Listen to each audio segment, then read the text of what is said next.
Filsafat itu penting. Penting karena apa? Karena dengan berfilsafat kita menjadi sadar apa yang akan diperbaiki.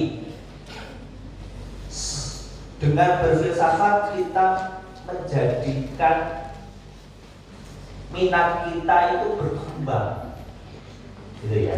Jadinya filsafat itu bukan ilmu dewa, bukan ilmu langit-langit. Asalkan Anda heran, Anda rasa ingin tahu, rasa bertanya dan rasa ketidakpuasan, maka Anda sudah berfilsafat. Dikata di saat kuliah pengantar tidak ada pertanyaan, ya wajar, karena kemampuan kritis Anda baru sampai di situ.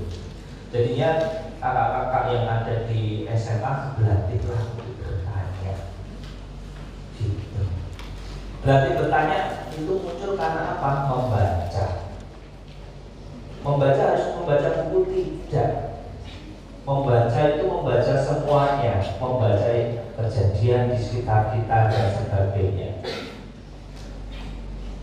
Rasa ingin tahu timbul, maka akan timbul keinginan untuk mencari kejelasan, keinginan untuk mencari sesuatu yang sebenarnya itu apa. Benar apa enggak terjadi kecurangan pemilu? Benar apa enggak terjadi kecurangan yang terstruktur, sistematis dan masif, gitu ya? Apakah ini hanya merupakan bentuk keinginan untuk menyangkal saja? Sebelum melakukan pemilihan juga begitu.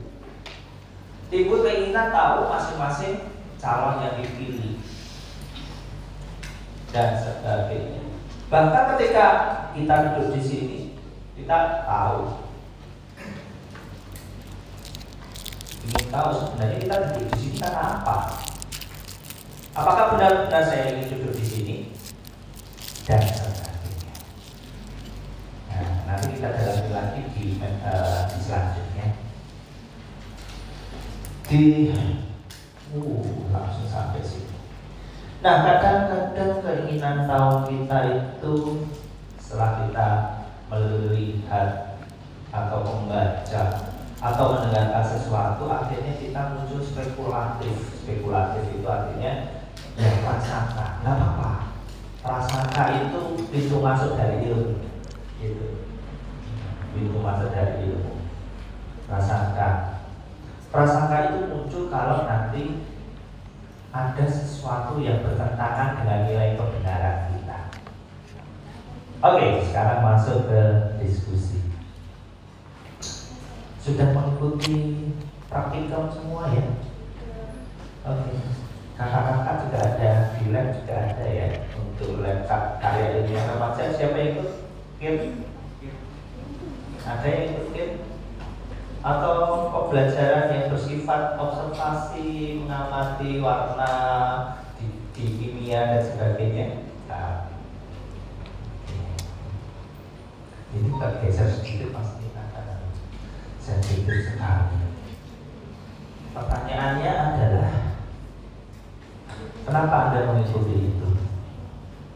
Ada yang ingin berpendapat?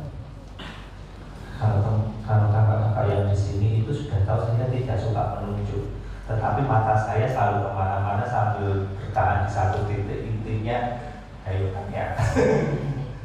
Oke. Saya tidak paling suka tidak suka dengan ini karena saya tidak sampai ke belakang seperti mengulurkan. Ada asisten? Mengulurkan. Ya, di sini, di sini ada yang ingin menyampaikan sebenarnya apa yang akan dikejar di sini, di kelas ini, atau kita mulai dulu dari sini. Nah, kalau yang di depan bisa menyatakan, yang di belakang yang merasa dirinya mahal siswa, di atasnya siswa, itu kalau membutuhkan lebih ya. Silakan. Kenapa di sini? Kenapa ikut kuliah ini? Pasiennya juga mau langsung ya sudah berapa? Ini ada peserta yang di belakang. Selamat Anda. Maju, silakan. maju. Iya, saya tidak menuju, hanya bilang silahkan maju. Siapapun yang di belakang dengan alma mater biru. Perkenalkan bagi kakak-kakak dari SD Muhammadiyah PK program khusus, saya Dr. Jian Nugroho, Magister Medical Education. Latar belakang saya adalah pendidikan ahli pendidikan kedokteran. Motivasi pembelajaran dan media pembelajaran termasuk augmented reality dan sebagainya adalah kepakaran saya. Kepakaran saya adalah juga menghubungkan antara fenomena pop culture dengan kesehatan, termasuk dengan psikologi. Artinya saya hafal terkait dengan Lutfi, One Piece, kemudian semuanya My Hero Academia sampai dengan saya sekarang trailernya Deadpool saya analisis. Ya, semua bentuk Korea drama gitu ya, mulai dari 2023 Daily Dose of Sunshine itu saya analisis. Kenapa? Karena Daily Dose of Sunshine digunakan untuk pembelajaran kesehatan. Oke, kenapa hadir di sini?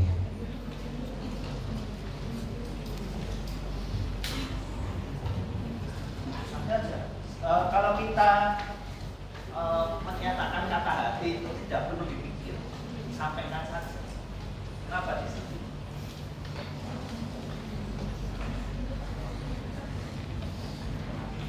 Assalamualaikum warahmatullahi wabarakatuh. Waalaikumsalam.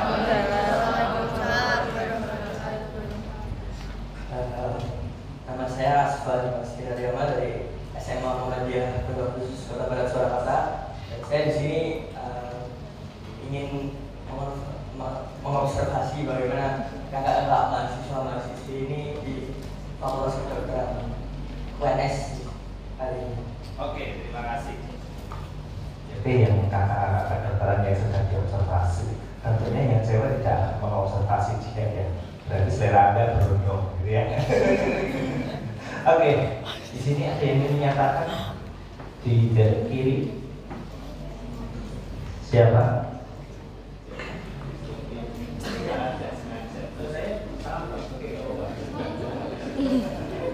Sama.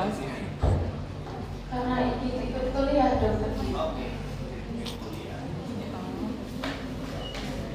Kayaknya kalau kita ngomong gede banget anjir. Ini bukan ya, bukan nanti saya jadikan kritika alasan apa, itu sudah tadi di depan. Yang hadir di sini yang mau ikut saja, yang butuh. Kalau ingin tahu soalnya sudah ada di PPT, saya sering mengembangkan dari PPT itu, gitu kan. Jadinya nggak ikut pun nggak apa-apa, saya nggak peduli 75% ada di sini, gitu ya. Tetap saya silakan absen terus keluar, nggak masalah. Itu sudah selesai di depan. Oke, di sini ada yang ingin menyampaikan kenapa Anda mengikuti laboratorium, kegiatan laboratorium bukan kelas ini. Kenapa mengikuti laboratorium anatomi, praktikologi, histologi dan sebagainya? Ada?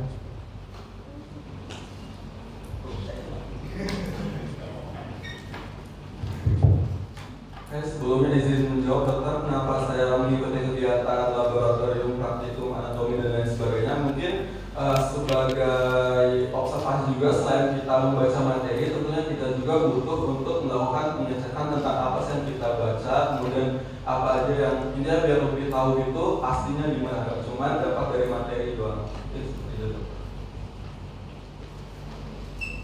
Oke, kita sampai di sini sudah sekalian. Ini kelihatannya saya tarik maju sendiri.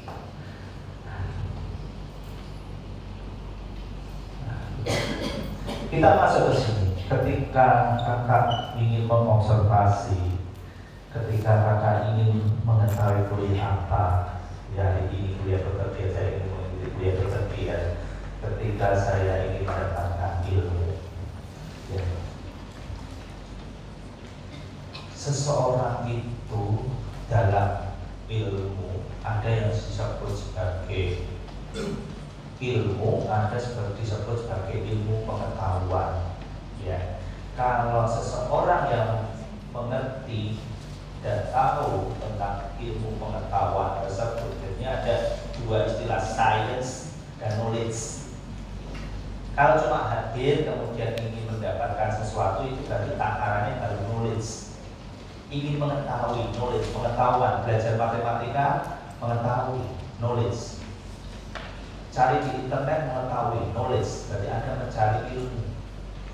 Mencari ilmu itu sepanjang masa. Tapi kalau sudah ilmu pengetahuan, dan ketika Anda, apakah saya seorang ilmuwan atau tidak di bidang itu, maka tidak cuma tahu, tapi mengerti apa yang ingin dicari tahu.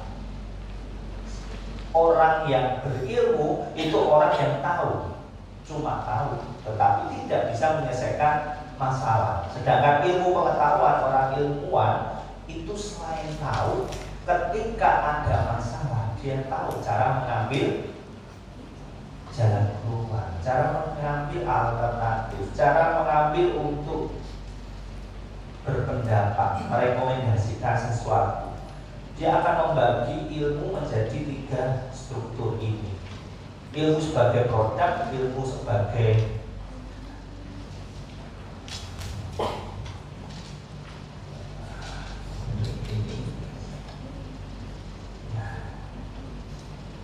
sebagai proses, dan ilmu sebagai prosedur. Gitu. Ketika kita datang ke laboratorium, kemudian kita mengikuti laboratorium anatomi. Ketika kakak datang ke sini, kemudian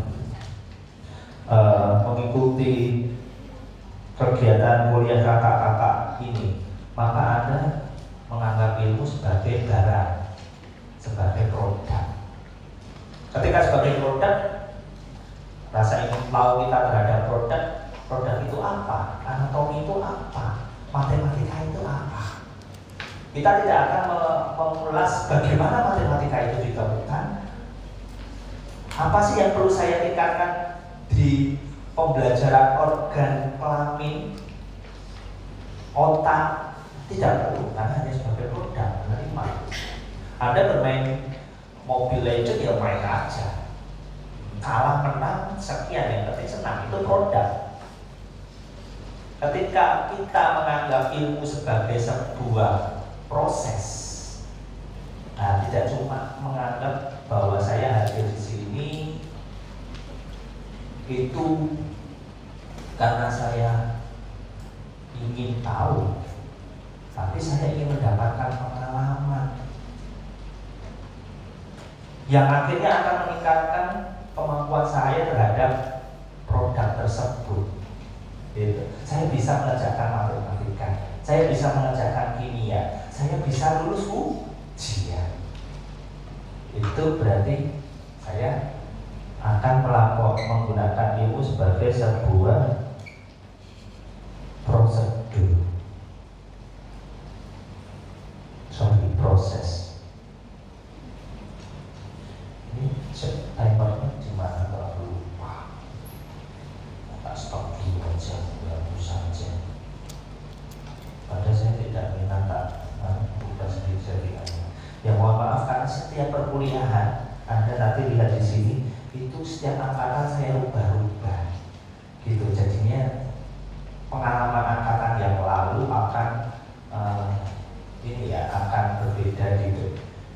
Saya rubah untuk menyesuaikan sebagai perbaikan angkatan yang lalu. Kemungkinan saya melakukan ini karena saya terlalu lama untuk menjelaskan sesuatu. Tapi perbaikan hari ini saya merasa kalau ini dibatasi waktu, saya belum sempat selesai sudah ganti slide. Susah. Padahal ini penting, tidak semua slide bisa sama waktunya, gitu kan? Oke, saya akan terjadi. Kalau proses seperti itu cuma sebagai sebuah aktivitas, meneliti ya aktivitas penelitian dan sebagainya.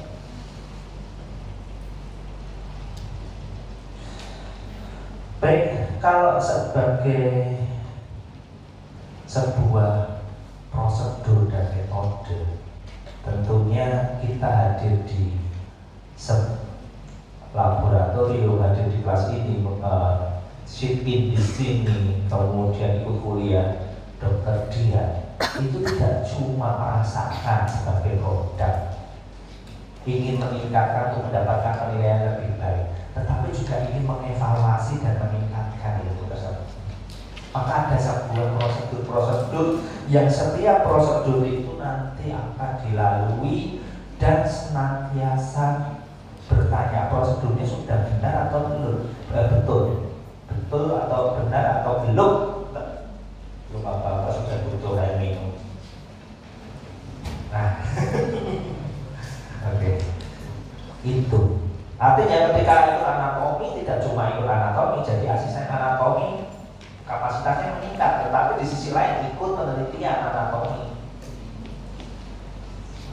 Kuliah di sini tidak cuma ikut kuliah mengetahui sesuatu, mendapatkan nilai dari prosesnya, tapi juga ingin menjadi asisten medis ke depannya.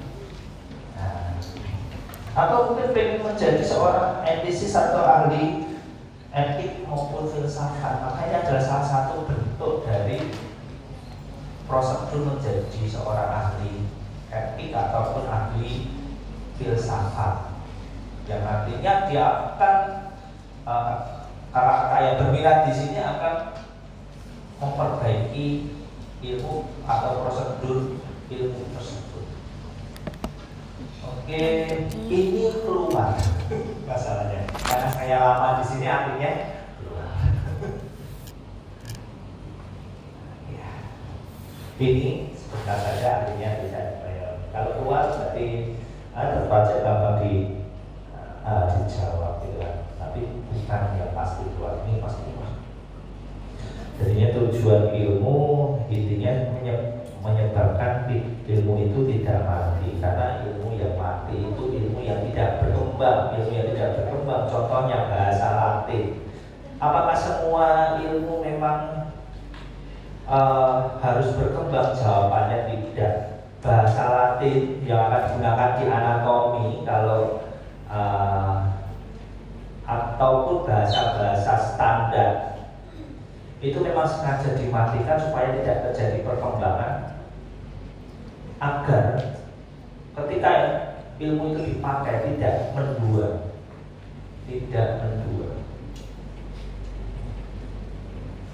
Ini keluar.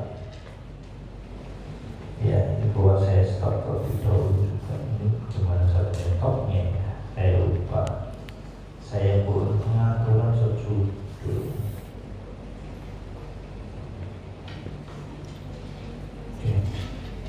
Yang kedua, gimana? Ketika tadi kita membangun ilmu berdasarkan 3 tadi, prosedur, proses, dan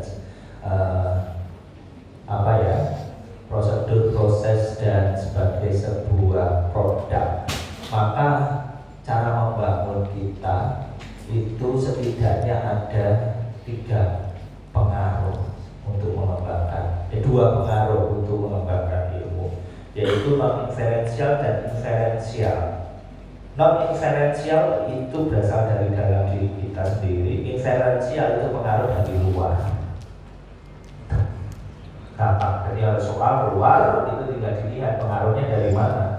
Permasalahannya nanti saya tidak cuma non-inferensial dan inferensial saja. Di sini ada 5 pasti akan kalau dimasukkan itu A, persepsi, B, introspection, C, knowledge, sampai E, scientific knowledge. Pas.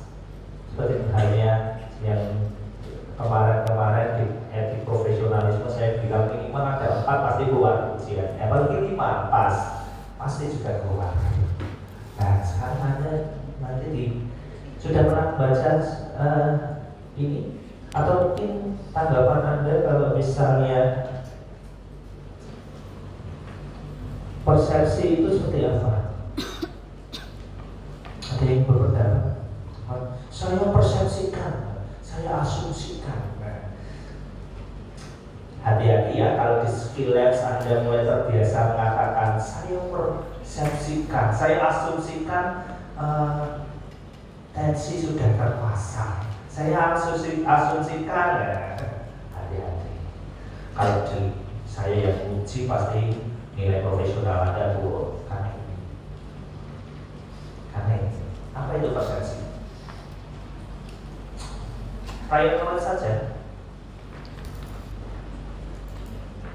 Ini bukan ujian loh, kita juga nggak maksud.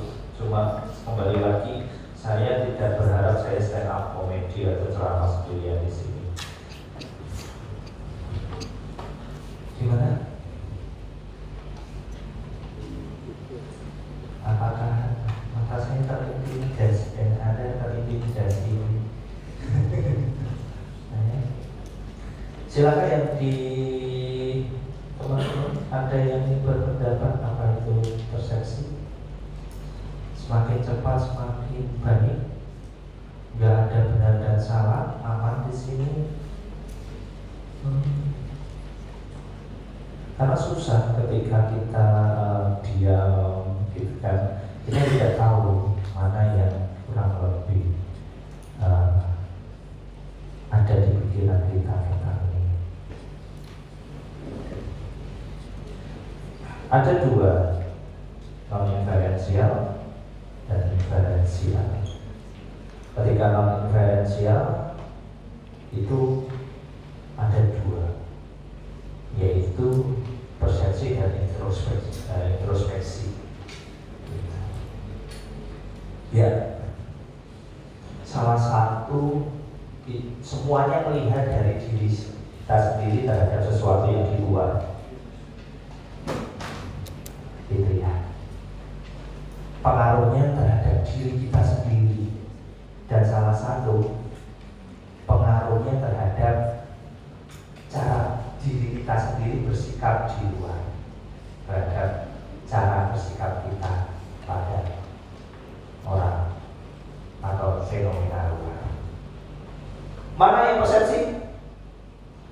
Ketika kita mengatakan besok pagi saya tidak mau kuliah, itu kuliah kekerjaan, karena toh saya tidak bisa belajar sendiri.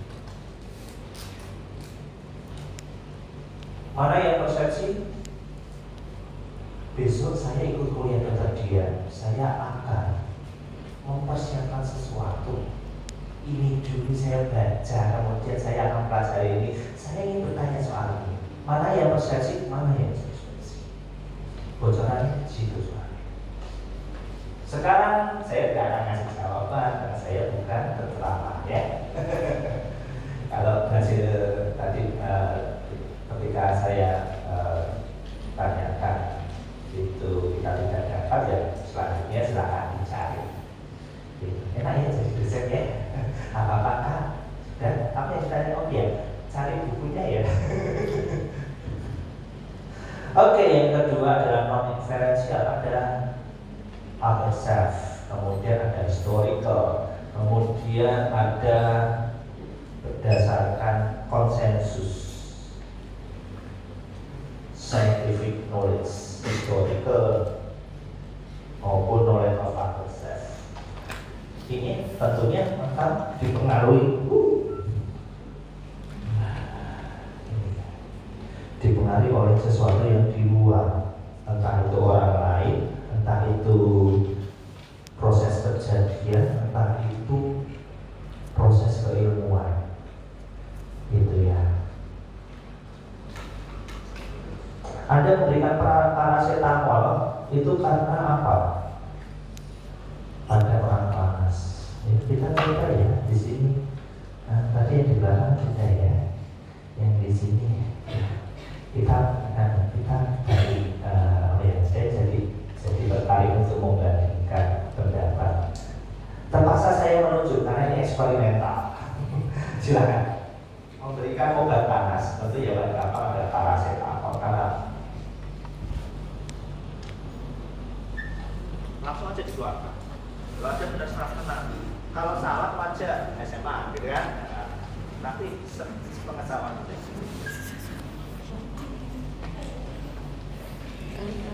ketika orang panas diberikan paracetamol, keputusan Anda memberikan saudara Anda obat panas karena menurut pengetahuan saya yang paling cepat menurunkan panas adalah paracetamol. oke.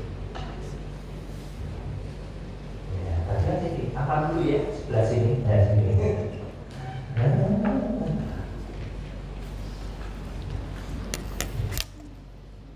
Tadi yang sakit panas dikasih obat panas ya, Dok? Sama. Jadi mungkin karena dari obat paracetamolnya sendiri kan udah teruji dari saintifiknya, terus mungkin kalau historicalnya mungkin dari kasus-kasus sebelumnya itu yang orang-orang yang sakit panas jika dikasih paracetamol juga efektif untuk menurunkan panasnya gitu, Dok. Terima kasih. Baik. Walaupun tidak sempurna, salah satu adalah knowledge. Salah satu adalah introspeksi. Introspeksi mengatakan, karena pengetahuan saya akan memberikan obat panas bila mana orang itu panas. Gitu ya. Knowledge kan pengetahuan non inferensial. Saya sudah belajar menjadi mahasiswa kedokteran. Panas itu disebabkan adanya psikooksigenase COP3. Paracetamol merupakan obat yang menghambat COP3 itu. Maka saya berikan obat panas itu karena pengetahuan saya soal itu. Bukan introspeksi saya. Kalau orang masyarakat awam biasanya ngasih obat panas, saya kasih obat panas. Maka itu berdasarkan saintifik, pengaruh saintifiknya. Ada pengaruh historical, ada pengaruh older self-sense. Yang paling susah adalah yang Anda PR yang kakak-kakak cari adalah the of self. Itu apa maksudnya? Ya kalau susah cari lewat ChatGPT, inferential knowledge about of self. Tapi setelah itu bedanya orang menggunakan ChatGPT sebagai produk proses maupun sebagai sebuah prosedur itu akan berbeda. Oke, 5 karakteristik ilmu keluar, sudah ada jawabnya, kelihatannya bisa dipahami dari sini, nggak perlu saya jelaskan. Tapi teman-teman yang kakak-kakak yang dari PK, saya singkat saja, empiris itu hasil penelitian, hasil pengamatan. Jadinya ada orang yang mengatakan ini berdasarkan survei, ini berdasarkan studi empiris. Berarti harus ada bendanya, harus ada metodenya, harus ada pengamatannya. Sistematik berarti harus ada strukturnya. Objektif harus sesuai dengan bendanya. Analitis itu harus dipecah-pecah, dipelajari satu-satu, dikumpulkan lagi. Simpulannya apa? Induktif dan deduktifnya jalan. Verifikatif ketika dipresentasikan itu adalah fakta, ada buktinya, gitu. Keluar. Nah, caranya apakah itu nanti akan empiris, sistematik, objektif, analitis, dan verifikatif? Proses-proses ini itu digunakan untuk mengembangkan ilmu dengan 5 metode ini. Nah, ada empirisme, ini aliran memperoleh pengetahuan. Ada rasionalisme, ada kritisisme, ada indusionisme, ada metode ilmiah. Empirisme dan rasionalisme itu saling bersaing, saling mengomentari satu sama lain. Orang dengan dasar empiris, dasarnya pengamatan percobaan, kalau tidak sesuai dengan bendanya dari indranya, dia akan mengatakan dia tidak logis. Orang empiris, gitu kan? Orang empiris bilang saya melihat di sini main HP sendiri, berarti artinya itu tidak mau, silahkan keluar dari itu. Orang empiris. Karena saya mengatakan bahwa di aturan saya, seseorang yang tidak mau mengikuti kuliah atau mengikuti kuliah adalah bermain HP sendiri. Saya itu kembali bukan kritik ya. Ini karena tadi sudah selesai ya, kritik apa. Nah, kalau sindiran sih iya. Ya itu empiris. Sedangkan orang rasional itu mendasarkan pada apa? sebab dan akibat jawaban. Bagi orang empiris mengatakan apa? Itu tidak sesuai aturan. Wah, empiris. Tapi orang rasional, barangkali dia ingin sebabnya dia menggunakan HP itu karena ingin mencari sesuatu yang untuk mengetahui lebih lanjut kuliah ini. Oke, itu masih oke, masih bagus. Maka saya tidak setuju Pak dosen itu masa apa harus keluar gitu. Semua tidak boleh menggunakan HP untuk gadget. Ya landasan dulu. Maksudnya apa dulu? Kalau maksudnya untuk mencari bahan tambahan, oke, nggak usah keliru dia. Itu nggak benar dosen itu. Nah, makanya orang rasional itu akan selalu bentrok dengan orang empiris. Aliran empirisme itu aliran besar itu sudah ada tokohnya juga. Contohnya adalah Immanuel Kant, penemu mikroskop. Dia harus mengetahui apa bakteri bahwa itu sakit, gitu kan? Maka mereka menemukan bakteri, maka dia baru yakin. Jadi kita bukan mikroskop ya, baru yakin. Robert van Leeuwenhoek. Apa? Udah nih. Orang rasional itu harus ada sebab akibat, harus ada. Kalau ada asap, orang rasional akan mengatakan harus ada api. Gitu. Pasti ada seapi. Sedangkan orang empiris harus melihat apinya dulu. Dikipasi dulu, dikasihkan bensin, keluar api. Kalau nggak keluar api berarti nggak ada kebakaran. Itu orang empiris. Sedangkan orang rasional ada asap pasti ada api, pasti ada sebabnya. Sedangkan orang kritis itu komentari dua-duanya. Orang kritis itu merasa sesuatu yang tidak benar berdasarkan nilai dirinya sendiri. Oh iya, saat ini ruangannya dingin, ini terlalu dingin. Apa-apa salah karena dia selalu mengomentari gitu. Kursinya kurang tegak, ini terlalu nyaman, menyebabkan tidur. Teman-teman saya selalu ribut. Kritis, karena dia akan mencari bentuk-bentuk kesalahan. Jadi orang kritis itu adalah netizen. Selalu juli. Ya. Dan kalau Anda mengatakan, oh saya itu yakin bahwa ini pasti penyebabnya ini, itu namanya intuisionisme. Intuisionisme itu tidak seperti dukun ya. Dukun itu kalau di keilmuan yang dinamakan aliran insting, aliran dugaan perasaan, itu seseorang yang mengambil kesimpulan ilmu itu tidak serta-merta tanpa bukti, tetapi orang dengan aliran ini dia banyak pengalaman, dia harus melampaui 20 juta kali ketemu kasus yang sama, sering sekali, maka dia instingnya jalan. Jangan mengaku, wah ini insting saya adalah ini, kasus ini berapa kali Anda temukan? 1 kali, ini baru pertama. Oke, itu berarti Anda silakan membuka praktek perdukunan. Tabib itu tidak serta-merta bodoh, tidak serta-merta tidak punya dasar. Tabib yang baik dia berpengalaman, terus menerus, kemudian terus mencari tahu dan sebagainya. Akhirnya ketika ketemu, oh ada pegal di sini, saya kok melakukan ini kok selalu sembuh ya, maka dia akan melakukan itu terus menerus. Sampai setiap ada kasus yang serupa dia akan mengatakan ini loh sebabnya. Nah, itu psikologisme. Tetapi ada seseorang yang baru pertama kali mengatakan itu, maka hati-hati. Walaupun demikian, dalam keilmuan, dalam ilmu barat, dalam ilmu modern, intuisionisme itu bukan menjadi sesuatu yang diakui seringkali.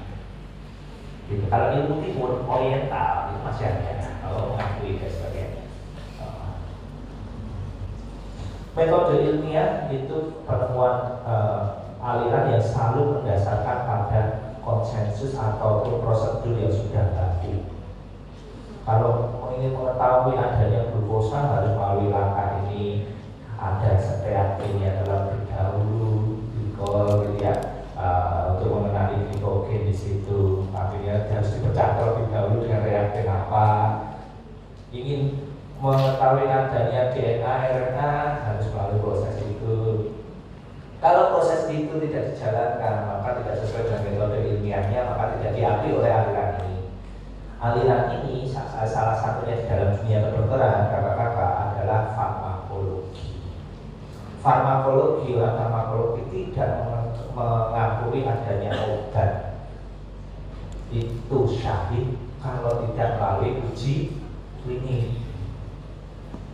Sesuatu yang masuk ke dalam harus melalui uji klinis. Orang kedokteran barat modern tidak mengakui sebuah terapi kalau tidak dibuktikan dengan uji klinis. Hanya penelitian 1-2 kali miliknya Prof. Terawan dari hasil disertasinya tidak diakui karena tidak melalui sebuah proses ilmiah yang benar. Nah sekarang kan teman-teman sebagai seorang dokter itu standarnya, template-nya itu adalah sebagai akademisi dengan metode ilmiah. Gitu, dididik itu. Kalau mau menggunakan empirisme, rasionalisme, kritisisme, gitu kan. Apalagi intuisionisme itu berarti harus memenuhi syarat-syaratnya.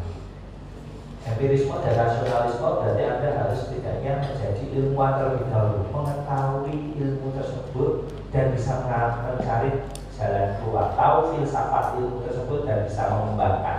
Artinya setidaknya Anda seorang doktor. Gitu. Rata-rata sampai dengan S2, magister seperti saya, apalagi skripsi gitu ya, setelah S1 itu hanya menerapkan ilmu saja. Walaupun saya sendiri kelasnya lebih dari seorang magister karena pada bidang tertentu saya tidak cuma mengetahui, saya tidak cuma menggunakan, tapi saya juga bisa memperbaiki ilmu bersama.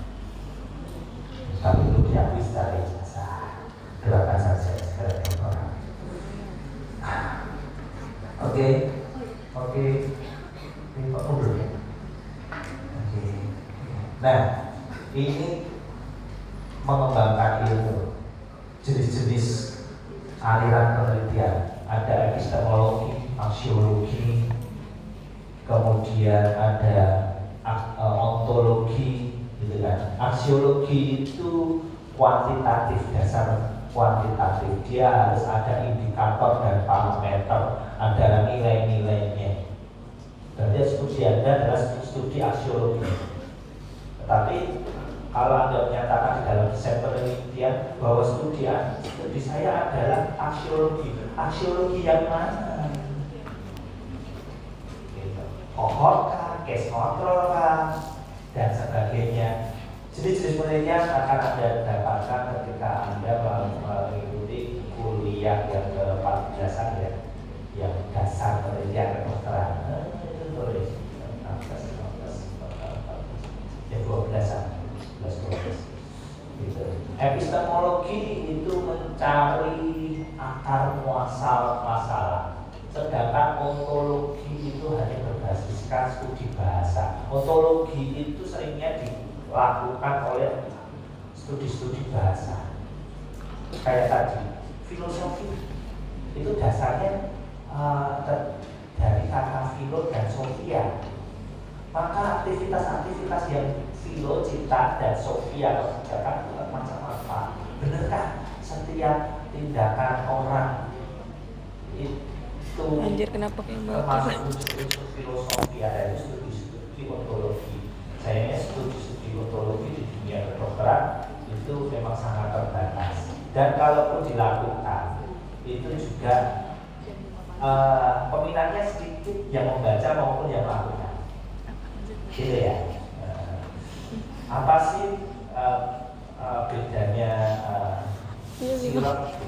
sirap bahasa Jawa dengan bumbunya panas, gitu ya. Susah. Apa sih bedanya yang dikatakan COVID-nya mereda? Apa yang disebut definisi COVID mereda itu? Siap-siap dibakar Zarka. Umumnya orang-orang bahasa ini keluar, teori-teori kebenaran jelas keluar, karena teori-teori kebenaran ketika Anda pelajari, Anda akan tahu apa sih yang menyebabkan kita mengeluarkan kritik, apa sih yang menyebabkan kita jadi ingin tahu. Setiap orang memiliki teori kebenarannya masing-masing. Tetapi teori kebenaran itu yang sering digunakan di dalam dunia kedokteran yang non-klasikal adalah teori kebenaran konsensus. Konsensus PDGI, konsensus POGI, konsensus ilmu penyakit dalam, konsensus penanganan demam berdarah, itu konsensus semua disepakati oleh sebuah kolegium. Ketika Anda tidak melakukan itu, namanya mencari konsensus, ujungnya adalah malpraktek. Algoritma itu konsensus, teori kebenaran konsensus, itu yang non klasikal. Yang klasikal yang digunakan oleh banyak ilmu termasuk orang awam, itu ada teori koherensi, korespondensi, dan pragmatis.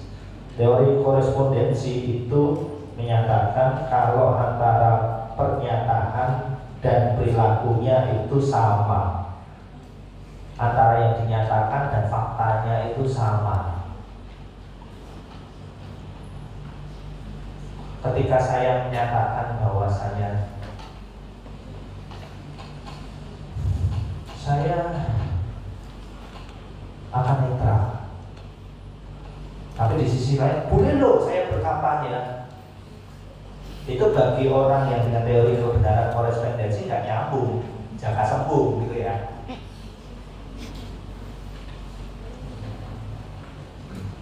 Tenang, kesepakatan ya. Setelah ini jangan dilaporkan. Karena universitas ya kayak gitu. Universitas ya kayak gitu.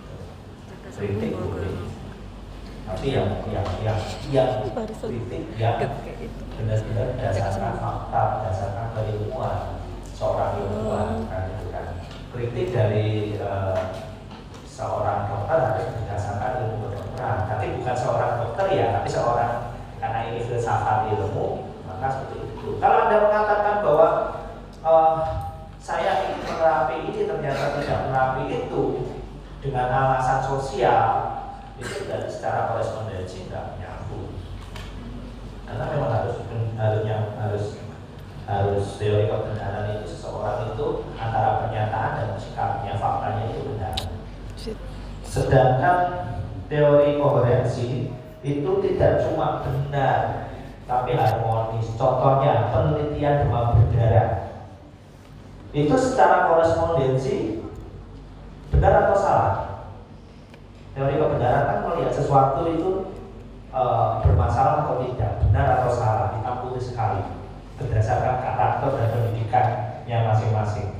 Orang yang dibiasakan untuk melihat sesuatu fakta berdasarkan bendanya, dia akan cenderung melakukan teori kebenaran yang korespondensi.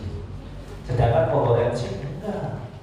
Penelitian demam berdarah walaupun secara korespondensi benar, memang nyamuk itu kalau dimandulkan, disebarkan, dia akan memandulkan nyamuk-nyamuk betina yang lain, sehingga tidak terjadi pembuahan, sehingga terjadi kepunahan di situ. Perantaranya adalah apa? Wolbachia, ya, kasus ya, dengan ya, itu bukan cuma sekali. Dulu tahun 90 penelitian itu sudah pernah demam berdarah Aedes aegypti. Nyamuk Aedes aegypti-nya nggak pakai perantara vektor Wolbachia. Aedes aegypti punya yang disebar. Masyarakat Sendowo protes semua. Itu artinya ada yang tidak harmonis antara pengetahuan masyarakat awam dengan pengetahuan ilmiah. Ini seringkali jebakan bagi seorang ilmuwan, merasa benar, padahal ketika di masyarakat tidak bisa mengkomunikasikan, tidak sesuai dengan kultur budayanya, tidak dikerjakan terlebih dahulu, masyarakat tidak disiapkan terlebih dahulu. Akhirnya apa? Dianggap salah, diprotes. Termasuk kakak-kakak melakukan penyuluhan Memangnya di warga masyarakat tersebut membutuhkan itu?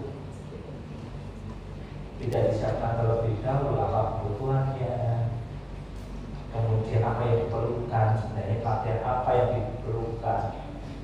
Jadi, apakah memerlukan penyuluhan, pengetahuan apa yang diperlukan?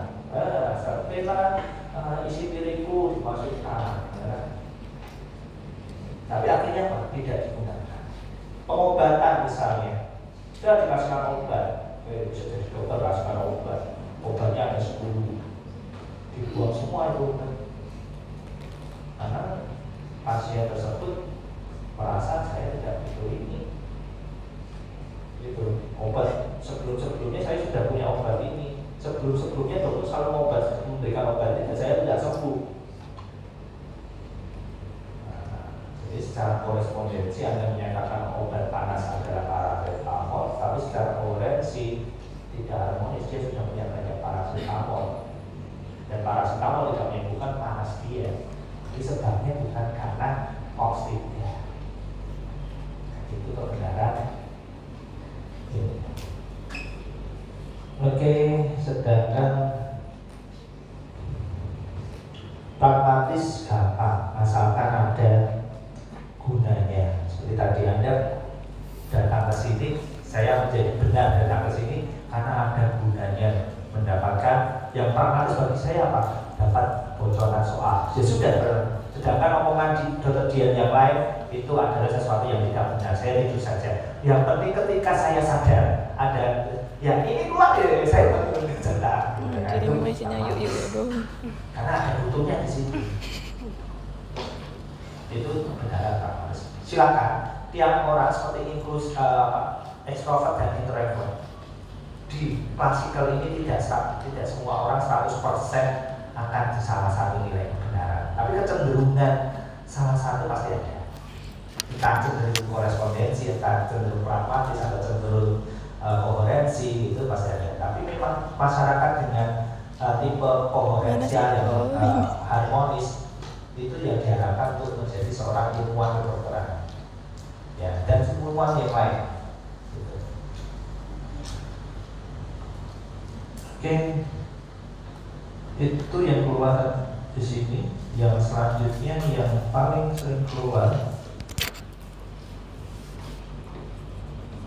cukup itu filsafat ilmu. Selesai ya filsafat ilmu. Ada pertanyaan? Saya minum dulu. Boleh dari siswa Muhammadiyah PK maupun mahasiswa Fakultas Kedokteran. Silakan bertanya. Kalau tidak ada pertanyaan semua, berarti kan homogen. Ya, berarti tidak ada yang siswa, tidak ada yang mahasiswa. Semua peserta didik. Ada yang bertanya?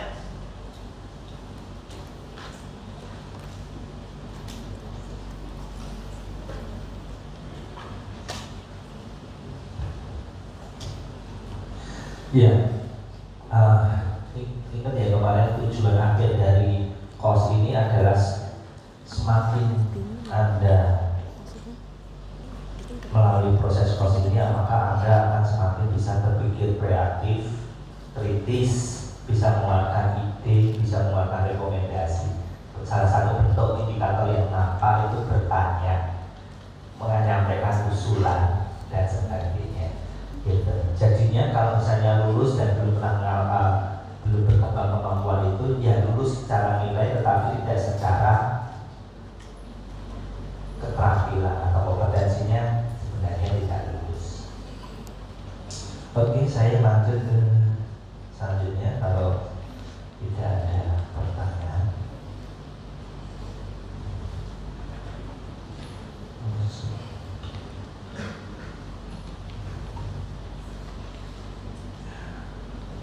Ini terlihat kan ada 2019, 2020 tidak saya revisi, saya menggunakan 2009. Hampir setiap tahun saya revisi ya. Punya itu. Jangan saya bandingkan dengan kakak-kakak ada. Artinya kalau kemarin saya bilang 25% perubahan soal, hampir soalnya tidak berubah di kos ini. Hanya beberapa dosen yang segera mengganti soalnya, salah satunya saya.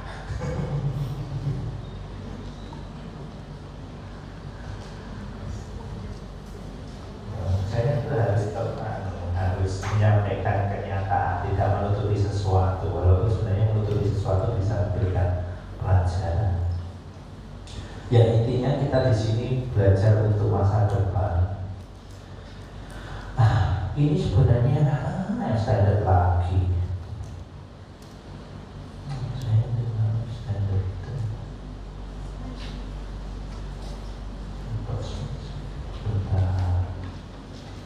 Susah kalau dia disetting sebenarnya. Dan ini cuma pesan dari senior saya, termasuk Dr. Prof. Andes itu mengatakan didiklah ini. Coba prompin. Ini cukup diketahui saja secara ontologi. Sumbernya nanti informasi itu apa, konsepnya, informasi itu mata dua, ini keluar. Ya, lewat dulu. Keluar tapi tidak saya jelaskan terlebih dahulu. Kita mulai dari sini. Ini yang harus Anda bisa digunakan untuk latihan perang Gaza dan Palestina, Hamas dan Israel. Gaza Palestina ya, karena tidak kita barat. Ya. Di salah satu kubu akan mengatakan saya akan berada di posisi ini. Di satu kubu dia akan mengatakan saya akan berada di posisi kiri. Itu dan tidak mencerminkan fakta sesungguhnya, gambaran besar di sesungguhnya. Bahkan Anda teman-teman juga mengalami di Indonesia, Anda cuma dihadapkan hitam dan putih, benar dan salah, Prabowo dan non Prabowo, gitu ya. Yang ini semua sudah memilih toh, cuma dihadapkan itu ya curang atau tidak curang, gitu kan? Ya, bagi teman-teman yang sudah ikut kuliah saya, setidaknya harus memikirkan kembali apakah benar dunia itu hitam putih seperti itu. Kalau benar, nanti nyanyikan lagu hitam putih. Itu kan lagunya siapa ya? Federal Isyana. Mohon maaf, walaupun saya culture seringnya saya kalau sudah dihadapkan dengan musik, saya kembali kepada doktrin yang diberikan saya ketika SMA, bahwa musik itu haram. Sehingga semenjak SMA saya tidak mendalami musik lagi. Tapi sekarang tetap akhirnya ya ini mendalami musik lagi. Jangan salah ya, saya bisa melukis, nanti bisa. Ya. Terlalu teori kebenaran saya terlalu banyak sehingga saya terlalu sederhanis. Oke, ngomong banyak Pak, ada waktu habis lagi. Waktunya tinggal 8:54, masih 30 menit ya, sepakat ya. Ini intinya kalau cuma pernyataan satu persatu, berarti sebenarnya saya ngomong sesuatu kalau ada keluarkan pernyataan satu-satu, di sini saya akan skenario-nya saya akan bilang itu data. Tapi ternyata skenario saya itu tidak berjalan dengan bagus karena saya akhirnya sampai di sini saja. Di informasi saya ngomong banyak gitu kan, gitu ya. Anda paling tidak dapat belum dapat knowledge-nya, apalagi science-nya, gitu kan. Knowledge-nya belum tentu terukur, apalagi wisdom-nya, teori koherensinya, gitu kan. Ini baru data-data saja. Ketika kakak membaca dari Google, membaca dari sebuah jurnal, membaca dari buku teks, gitu ya, buku teks pelajaran, itu baru data.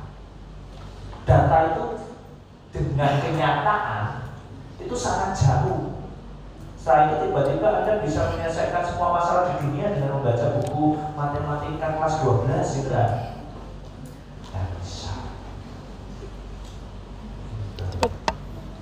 Ketika data itu dikumpulkan menjadi sebuah ilmu, maka kita baru tahu gambarannya yang informasi terkait dengan kasus ini adalah seperti ini, kumpulan data.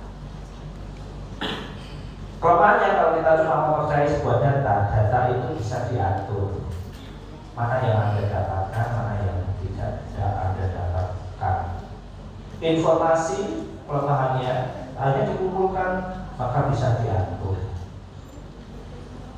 Kumpulannya akan direncanakan akan membentuk apa. Oke, bagi orang yang percaya dunia itu, bumi itu datar, maka kumpulan bukti-bukti bumi datar dan data-data yang saya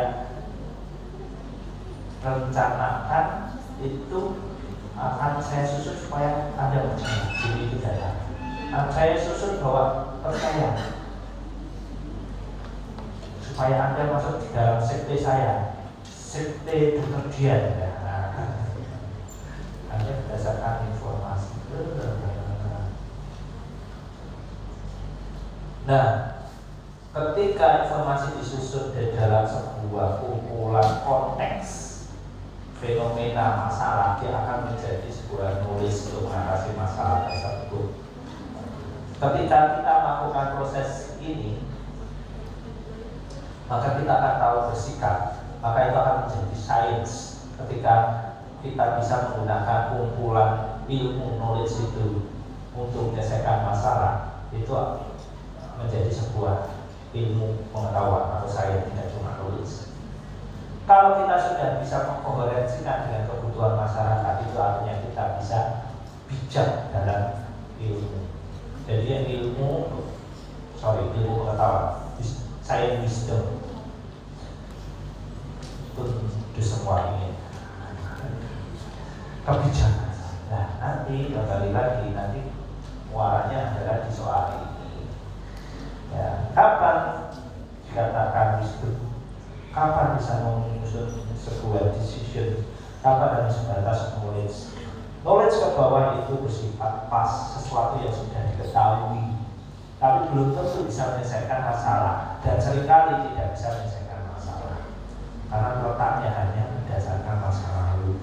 Sedangkan untuk memutuskan apa yang terbaik, apa yang dilakukan, setidaknya ilmu itu sudah mendapatkan insight disesuaikan dengan kondisi masyarakat, kondisi kebutuhan dan keperluannya, maka kita bisa menyelesaikan. Kalau Anda menjadi dokter, berarti harus sampai knowledge, bukan ilmuwan kedokteran, karena hanya bisa mengatasi masalah. Dan levelnya pun level tabib. Level tabib itu apa? Oh ya, kalau panas kasihkan paracetamol, itu kan selesai, kan? Karena pengetahuan itu, cuma pengetahuan Anda lebih maju daripada tabib. Pengalaman belum tentu. Gitu. Nah, demikian juga dari kakak-kakak Muhammadiyah PK. Ketika Anda tidak mengetahui terkait proses ini, ketika ilmu itu hanya sebagai data dan informasi, maka akan terjebak hitam dan putih saja.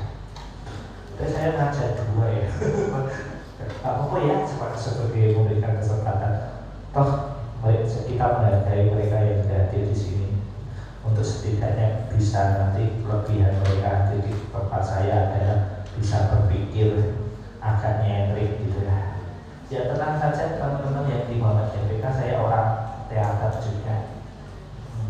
Saya SMA 3, studi di SMA 3. Makanya saya agak aneh. Enggak, maksudnya lebih kritis lah. Oke, intinya ketika Anda menyusun sebuah keputusan, ya Anda diberi kekuasaan di kotak hitam. Kotak hitam itu adalah proses of decision making, gitu ya. Kalau ketika Anda tidak berada di posisi menentukan kotak hitam ini, maka Anda harus menikmati hasil kebijaksanaan. Ini hukum dasar dalam penyusunan kebijakan. Ya, yang bisa mengetahui apa yang terjadi di dalam kotak hitam ini adalah para pembuat kebijakan, kepala dinkes, ya, bupati, DPRD, DPR. Jangan kira undang-undang kesehatan yang terbaru itu kita menetap, nggak sesuai dengan prosedurnya dan sebagainya. Anda termasuk orang yang menentukan kotak hitam itu bagaimana? Atau tidak? Ya, tidak. Kita hanya penikmat atau orang yang terkena hasil dari kotak hitam tersebut. Dan itu kritik untuk kita sendiri. Sudah melihat caleg di dapilnya masing-masing? Sudah ya? Kalau tidak, berarti nyoblosnya sambil merem. Coblos. Kalau nggak gitu ya. Pertanyaan saya, ada berapa nama dokter di situ? 1, 2, 1. Di dapil saya tidak ada sama sekali. Baik dari kota sampai dengan DPR tidak ada nama dokternya sama sekali. Kayak gitu mau menyerahkan nasib kedokteran pada orang saintis. Dan Anda sibuk menjadi spesialis, maunya pengen jadi spesialis gitu ya, spesialis, tetapi tidak ada yang berada di rantai itu. Semua pengen jadi dosen dan tidak ada yang berada di rantai itu. Kalau iya, maka jangan pernah marah-marah kalau ada undang-undang kesehatan yang tidak sesuai dengan kita. Jangan pernah marah kalau ada menteri kesehatan bukan seorang dokter. Karena Anda tidak peduli.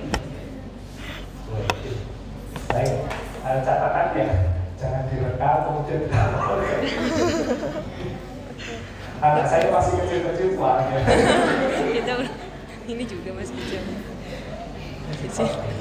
Enggak. Diam. Juga kenyataan karena saya orang fisikal. Tahun 2022 itu saat 2002 itu saya itu bukan mahasiswa. Saya mahasiswa ilmu pemerintahan UGM angkatan 2022. IPK saya terakhir adalah 4,0. Seharusnya saya tidak jadi dokter. Kata dokternya, kalau jadi dokter, salah satu menteri di kabinetnya Jokowi tidak ya staf ahlinya. Karena UGM dan UI itu menguasai nasional ya, UI sudah internasional. UNS Dinkes. Pola. Dinkes kan nasional dan provinsi. Kepala rumah sakit tentara ya, Gatot Subroto itu ya banyak pejabatnya UNS. Hebat UNS, 5 besar nasional. Daftar UNS ya.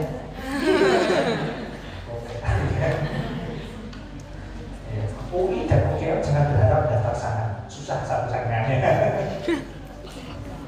Kalau di UNS emangnya nggak susah dong, susah. Biar boleh susah ya. Oke. Ini yang paling penting kedua dan selalu keluar dan ini berguna untuk semuanya. Nah supaya kita tidak hitam putih, konsep big data ini adalah sebuah kelasnya yang harus Anda kuasai dalam ilmu kehidupan, tidak cuma ilmu kedokteran, terutama dari perkembangan klinik, kasus-kasus obat dan sebagainya, penemuan-penemuan dan sebagainya. Anda ini mau publikasikan temuan Anda, mau mengkoherensikan bagaimana caranya di masyarakat bisa diterima melalui ilmu big data ini. Ini ilmu mahal loh.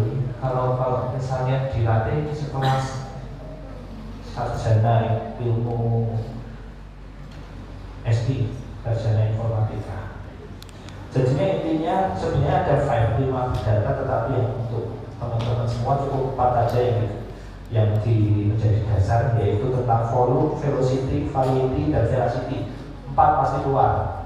Masih raja sebenarnya ada varsity, tapi itu enggak keluarkan.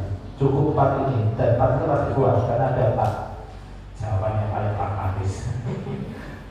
Oke, velocity, volume.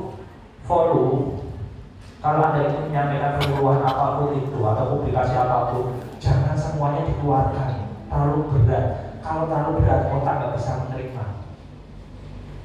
Kalau Anda ingin mengedarkan hoax, volumenya dibanyakin lah, informasinya dibanyakin, macam-macam dimasukkan, termasuk yang nggak nyambung-nyambung dimasukkan.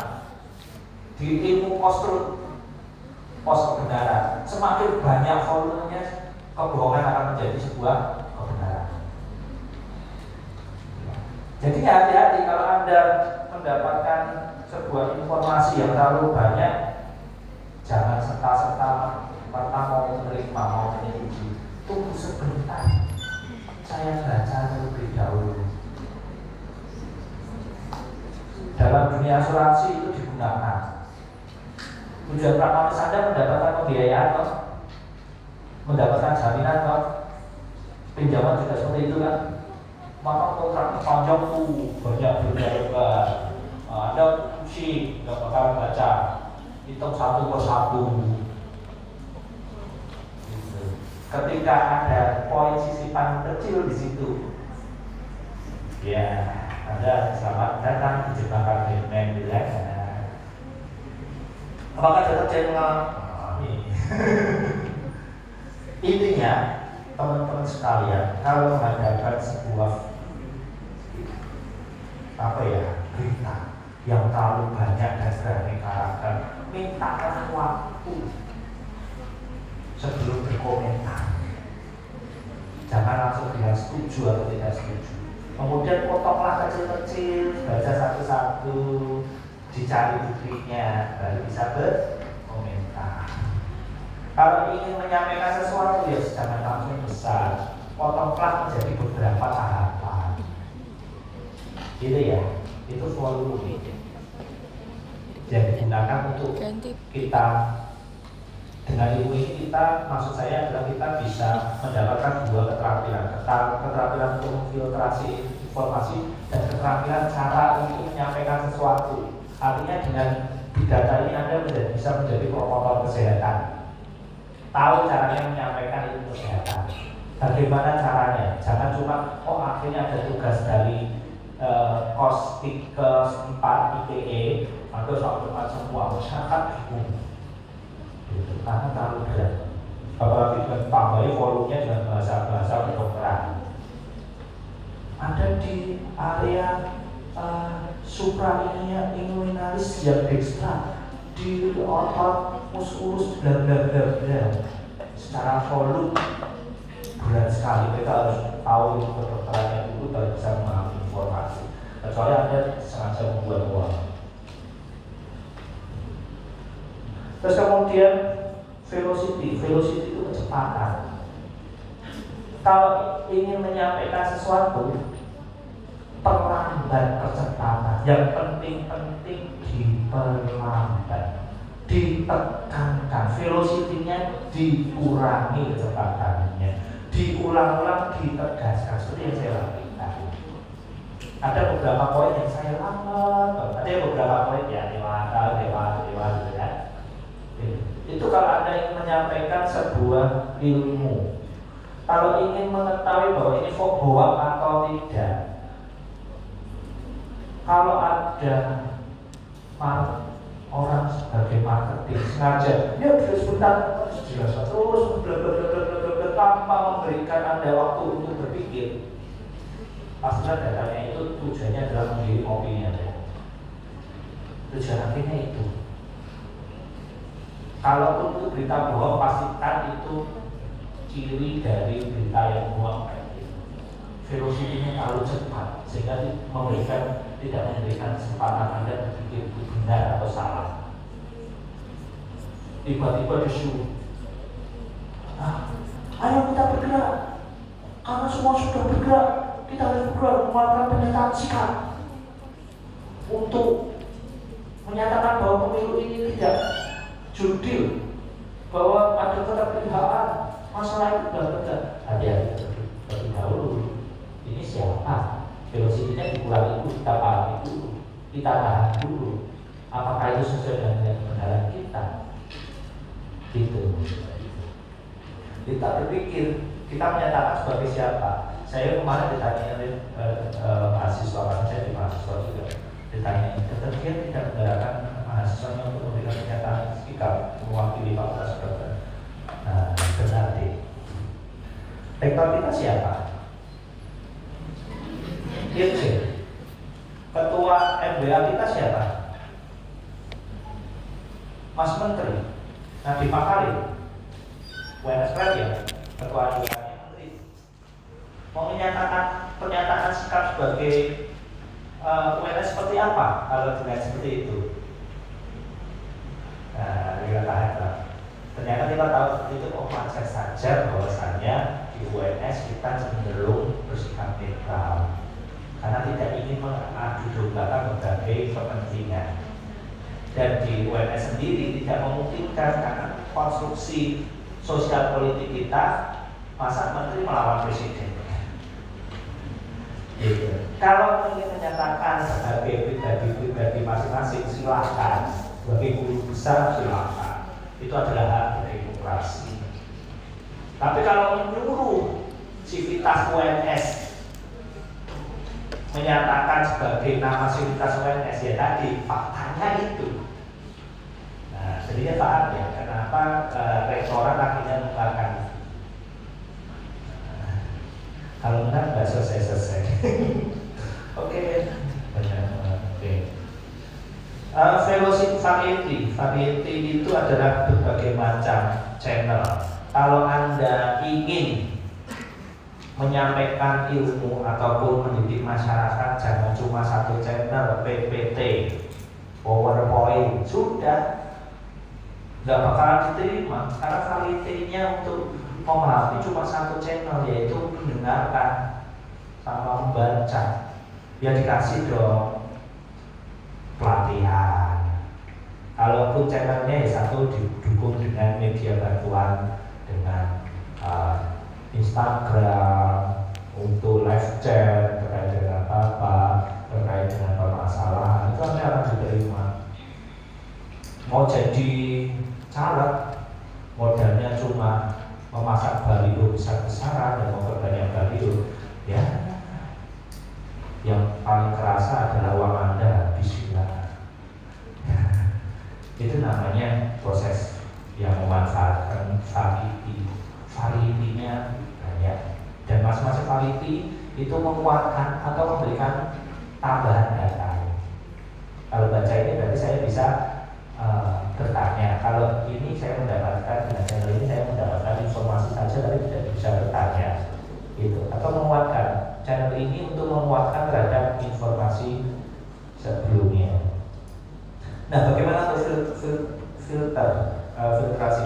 Kalau Anda mendapatkan data, kemudian sumbernya banyak dan gak jelas semuanya, maka itu disengaja untuk menggiring opini Anda. Sumbernya tidak jelas dan masing-masing sumber itu berbeda. Satunya menggunakan tabloid hobi, satunya surat kabar, satunya dari testimonial. Semua tujuannya cuma satu, membenarkan bahwa obat tetes I adalah obat yang paling berkesan, paling mujarab. Itu hoax. Ya. Kalau ada radio yang terus-menerus memutar testimonial obat, gitu ya, cuma radio itu saja, berarti itu hoax. Dari sisi apa? Veracity. Karena memang dijadikan langka, informasinya cuma itu. Anda tidak mempunyai sumber lain yang channel lain yang digunakan untuk mengkonfirmasi.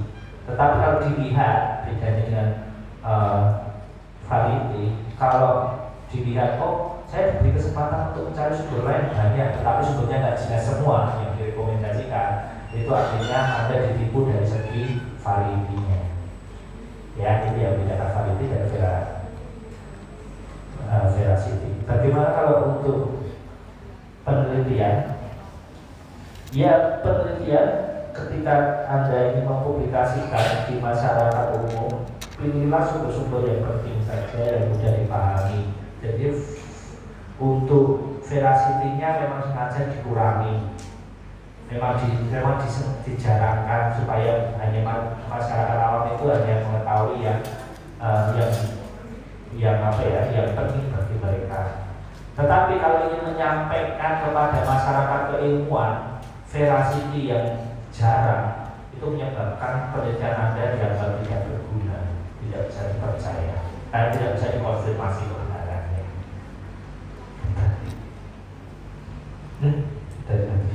Jadi saya ulang lagi, ini karena saya selain berubah-ubah, saya memang sengaja mengulangi yang ini karena ini keluar. Semakin tinggi itu semakin tinggi derajatnya. Kenapa keluar? Karena nanti soalnya bentuknya manakah yang data yang paling dipercaya. Ini kan 5 atau lebih. Saya masukkan 5 saja, Anda memilih paling yang tinggi yang paling mana? Dilihat paling bawah opini. Opini termasuk perkuliahan kayak ini. Ketika Anda menggunakan ini sebagai data untuk melaporkan saya tinggal bilang itu kan opini saya. Opini kan tidak wajib benar. Tingkat kebenaran ilmiahnya tuh paling rendah di situ.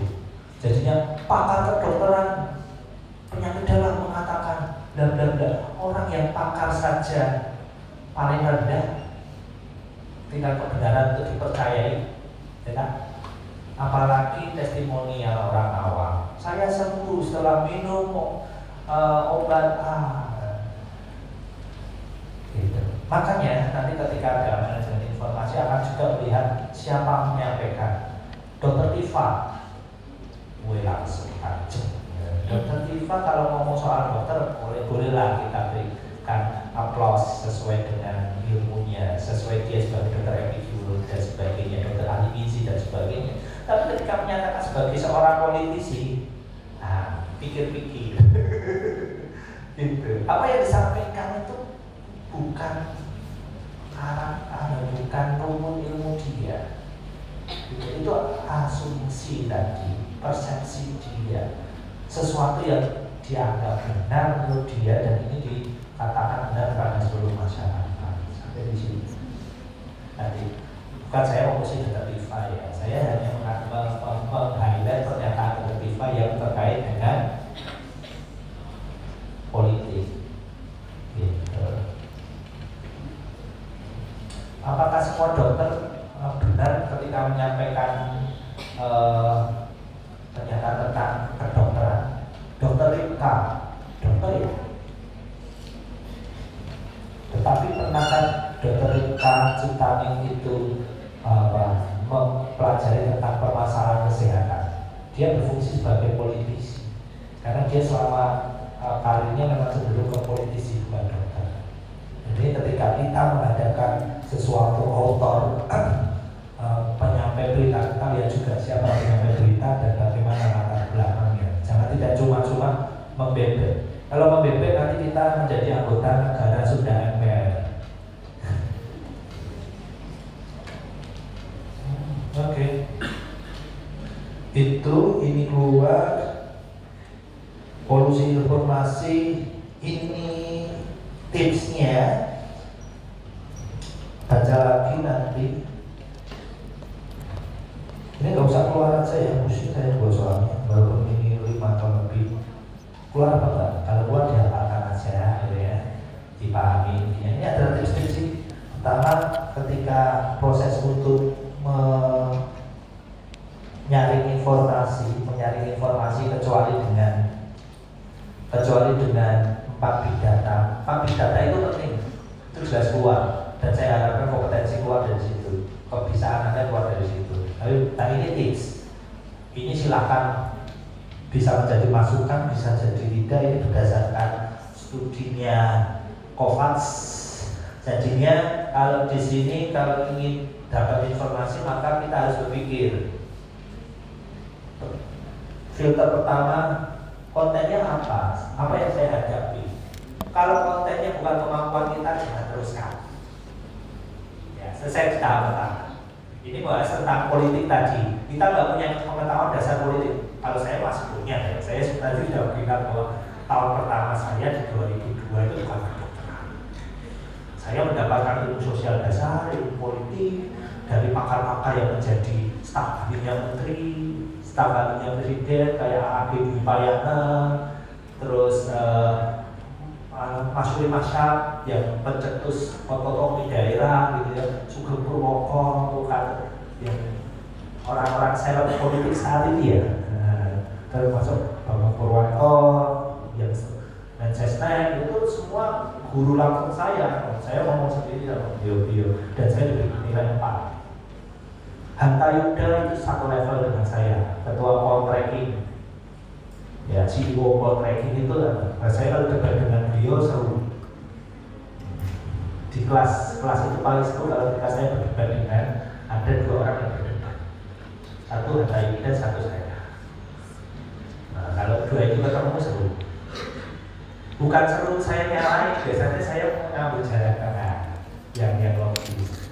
Jangan terlalu a priori terlebih dahulu ini dasarnya ini gitu. Selalu kita kali itu. Sedangkan teman-teman yang lain juga bagus dibanyak sadis-sadis. Kalau dibantu sadis-sadis, nggak nyindir-nyindir kayak saya termasuk itu banyak nyindir. Oke, lanjut. Kemudian apakah informasi itu komplit? Jadinya kakak-kakak dari Muhammadiyah BK, kalau ketemu berita, lihat dulu sudah komplit atau belum. Anda baca, oh ternyata belum jelas. Yang menyampaikan itu dasar keilmuannya apa. Kemudian terkait dengan penyebabnya apa, belum ada, cuma akibatnya apa. Terus tidak diberikan alternatif. Gitu. Cuma dibilang cuma hitam dan putih, ataupun hitam saja atau putih saja. Nanti tidak komplit, tidak ada pembanding. Gitu. Pembandingnya pun bahkan cuma satu dan saling bertentangan. Itu data tidak komplit. Gitu. Terus referensinya tidak ada, cuma hanya di satu referensi itu saja. Maka ketika menemukan itu hentikan saja. Jangan menjadi bagian yang memusingkan orang lain. Kan? Dia adalah masalah saat ini. Yang ketiga, sumbernya dari siapa? Mengapa saya percaya pada dia? Tidak cuma saya percaya karena dia kasih saya, gitu ya. Pokoknya kalau berdasarkan istri saya harus percaya karena kita adalah mesin hidup mati, kan? Belum tentu. Kadang pasangan kita yang juga kita sendiri, kan? Banyak orang yang terjadi korupsi karena pasangan saya, gitu ya. Jangan laporkan istri saya. Bapak-bapak atau istri. Mbak, saya berarti di kelas ini. Lanjut. Ketika itu disampaikan pada Anda, apakah dia sudah diuji? Apakah berdasarkan fakta dan dokumen yang lengkap? Kemudian apakah ada penjelasan ataupun intinya penjelasan, dijelaskan dulu maksudnya ini tujuannya ini, faktanya dari dan sebagainya. Apakah ada proses penjelasan? Kalau tidak ada, jangan teruskan. Anda mau percaya itu, ya, mending ditahan terlebih dahulu. Yang paling penting di antara semuanya adalah akhirnya apakah saya bisa memperbaiki diri, mengambil pelajaran dari pernyataan ataupun keyakinan yang diberikan pada saya itu atau tidak. Kalau tidak ada manfaatnya, tidak ada hal yang bisa saya ambil pelajaran ataupun saya kembangkan lebih lanjut, mending gak usah diteruskan juga. Gitu. Kalau itu pun justru mencebar, ya gak usah dipercaya. Itu cara memanajemen informasi. Manajemen informasi yang paling berguna, yang paling mendasar adalah ketika informasi ketika kita sampaikan ke orang lain, timbul pertikaian atau tidak. Kalau timbul pertikaian, timbul mudah kerugian yang lebih besar. Para teman-teman dari Muhammadiyah BK maupun dari Fakultas Kedokteran, jangan teruskan. Jangan cuma seperti yang ibu-ibu kita di grup WhatsApp, terutama ibu-ibu PKK, dapat terima teruskan, dapat terima teruskan. Bahaya. Oke, jadi kalau keluar ini contoh-contoh ketika kita sering menyampaikan berita yang tidak terukur, itu dampaknya dipecat, karirnya berhenti, kena undang-undang ITE, perilaku tidak menyenangkan dan sebagainya. Sekarang bukan mulutmu harimaumu, tetapi jarimu adalah harimaumu sendiri, cakamu sendiri ya, karena sering teks ya. Ini dapat dunia kedokteran. Nah, walaupun demikian, proses ilmiah tetap, proses kritis tetap dijaga ya, karena hati-hati kita harus membedakan mana yang merupakan confidentiality, kerahasiaan, mana yang defensive medicine. Zaman kita sekarang itu defensive medicine. Defensive medicine apa-apa tidak boleh difoto, apa-apa tidak boleh disampaikan, karena dokter ketakutan. Kayak saya tadi, oh ya, ini cuma di ruangan ini jangan direkam ya. Nah, tadi itu termasuk defensif. Defensif itu artinya apa? Kita membatasi keterbukaan karena kita khawatir banyak pihak-pihak yang memanfaatkan data itu untuk menyerang. Itu. Dan itu dampak buruknya adalah mengganggu perkembangan ilmu budaya ini. Kalau dibiarkan itu menyebabkan ilmu kedokteran itu menjadi sangat eksklusif, tidak berkembang. Dokter-dokter menjadi tidak berani untuk membuat terobosan dan sebagainya, karena takut dibilang malpraktek, apa-apa disamakan dengan pembunuh. Dokter memang kalau di dalam filosofinya itu dia tidak ubahnya,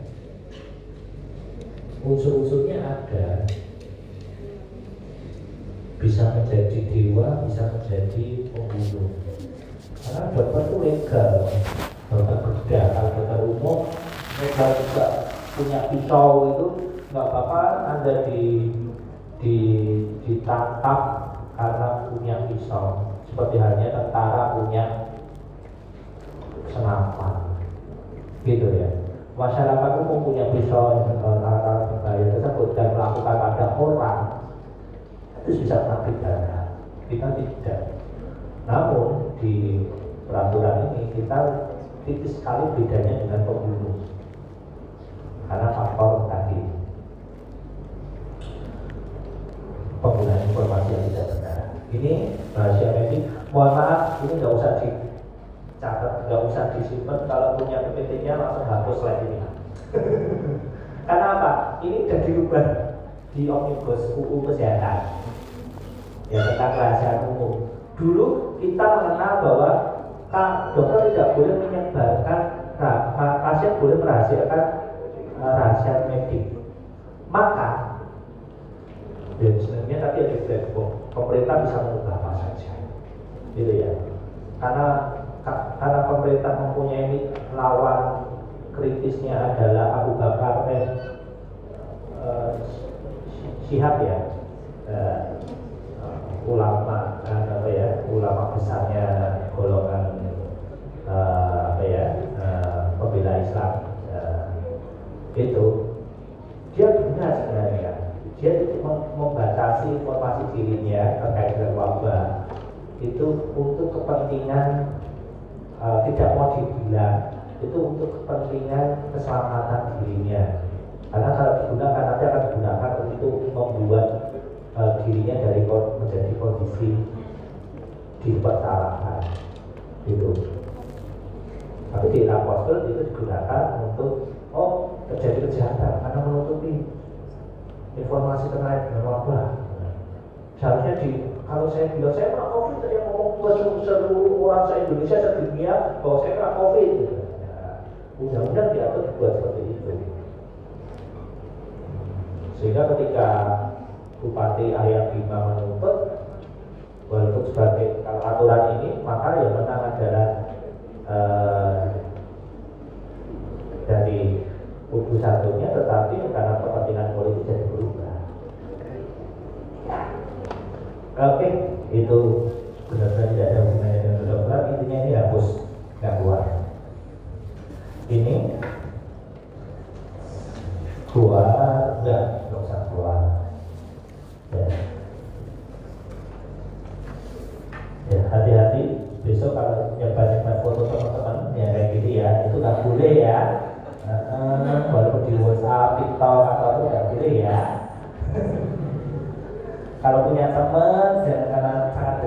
difoto gitu kan, ditampilkan gitu. Udah kena undang-undang perilaku tidak menyenangkan itu. Bisa dituntut. Hati-hati ya. Video flagbus and after maksudus. Terus kemudian yang ketiga adalah perhatikan sumber-sumber datanya harus dari sumber-sumber yang data terpercaya di dunia kesehatan. Oke, ini keluar kesesatan berpikir, waktunya tidak cukup, maka dijadikan sebagai tugas saja. Silakan nanti Anda ngecek di e-learning, nanti saya akan dibahas lebih lanjut di e-learning. Itu ya. Kesesatan berpikir, bukunya adalah ini. Ada 3 media. Ya, ini penting. Soal bisa keluar dari sini, saya batasi saja. Keluar yang dikeluar nanti yang terkait dengan ini saja, cari dan ini aja. Sorry. Ya, di sini. Berarti ada logika fallacy yang formal dan informal. Ini aja. Ya. Anda belajar cari tugas seperti itu, nanti ini akan digunakan untuk tugas yang kedua, menganalisis pustaka. Logical fallacies, misfallacies. Gitu. Jadi pustakanya tadi, oh jurnalnya ini bagus, ditulis oleh author dan cuma itu.